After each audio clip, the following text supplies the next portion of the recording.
Mais c'est un jour triste pour l'écologiste, un recul pour le climat. D'abord parce qu'on voit bien que l'inconséquence en matière climatique résiste à la démission de François de Rugy, c'est-à-dire que lui passe, mais son inconséquence reste, puisqu'Elisabeth Borne est quand même quelqu'un qui s'est fait connaître dans cet hémicycle pour avoir porté par exemple l'ouverture à la concurrence du rail, qui si on veut le considérer sous le prisme écologique est une aberration totale. Qui est également la personne, par exemple, qui a porté ce fait qu'en ouvrant la concurrence, des petites lignes risquent de fermer.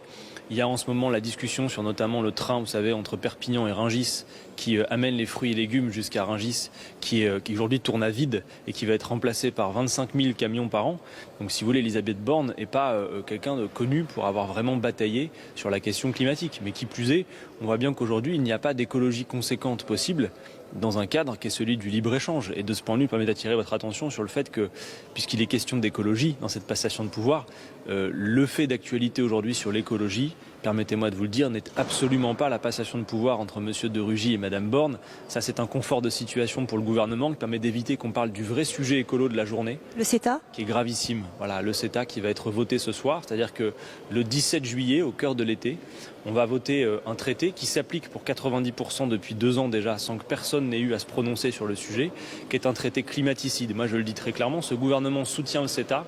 Il se disqualifie définitivement pour parler de climat. Il n'est pas possible, il ne devrait même pas être autorisé à permettre à un responsable politique de se prétendre défenseur du climat en soutenant un tel traité dont tout le monde s'évertue à dire qu'il est climaticide d'une part. Et ensuite, ce soir, à l'Assemblée nationale, sans doute malheureusement sans que cela n'attire la lumière, on va assister à un sabotage du pouvoir politique, c'est-à-dire qu'une forme de suicide politique en quelque sorte, puisque avec ce traité CETA, on va permettre aux multinationales d'avoir plus de pouvoir que les États. Je m'explique juste, on va permettre aux multinationales, comme c'est le cas dans beaucoup de traités de libre-échange à travers le monde, de porter plainte contre des États si les lois et les décisions souveraines que prennent ces États contraignent leurs intérêts. Ce qui va se passer ce soir dans l'hémicycle, je vous prie de le croire, mériterait beaucoup plus d'attention que la passation de pouvoir ridicule entre M. de Rugy et Mme Borne qui n'a absolument aucune conséquence politique, sinon que des effets de manche et de communication.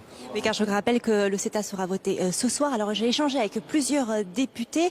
Certains reconnaissent l'expérience de Mme Borne. Elle a été ancienne directrice de cabinet de Ségolène Royal en 2014. C'est une femme d'expérience reconnue pour être sérieuse. Alors, est-ce que finalement c'est son profil ou plutôt son statut que vous remettez en cause aujourd'hui? C'est la politique qui est menée, c'est-à-dire qu'en réalité, vous comprendrez que dans la période, il ne suffit pas de se dire écologiste ou même de parler d'écologie, de se préoccuper d'écologie pour être conséquent. Pensons l'écologie à la lumière de ce que nous racontent les scientifiques. On en est à un stade tel, d'ailleurs les gens ont pu le vérifier avec la canicule récemment et avec des effets climatiques que l'on voit bien à travers le monde. Je pense à ce qui s'est passé récemment en Inde, etc. On voit bien qu'en fait, le niveau d'urgence est tel qu'on n'a plus que quelques années devant nous pour changer les choses en profondeur. Changer les choses en profondeur, c'est pas juste mieux recycler le plastique, faire de belles petites mesurettes législatives qui donnent l'impression qu'on se préoccupe du sujet, être sur un fond de scène vert comme M. Macron pour dire je suis le champion de la Terre. Non, changer de modèle, ça veut dire penser un modèle de production, de distribution et de consommation qui par exemple relocalise l'activité. Alors que précisément, par exemple, le libre-échange, c'est poursuivre le déménagement du monde. Donc en fait, le casting est assez peu important. Ce qui compte, c'est vous pourriez mettre n'importe qui à la place de Mme Borne. Si la toile de fond reste le libéralisme économique et le libre-échange, on ne fait pas de l'écologie politique, on fait de l'écologie cosmétique. C'est un problème.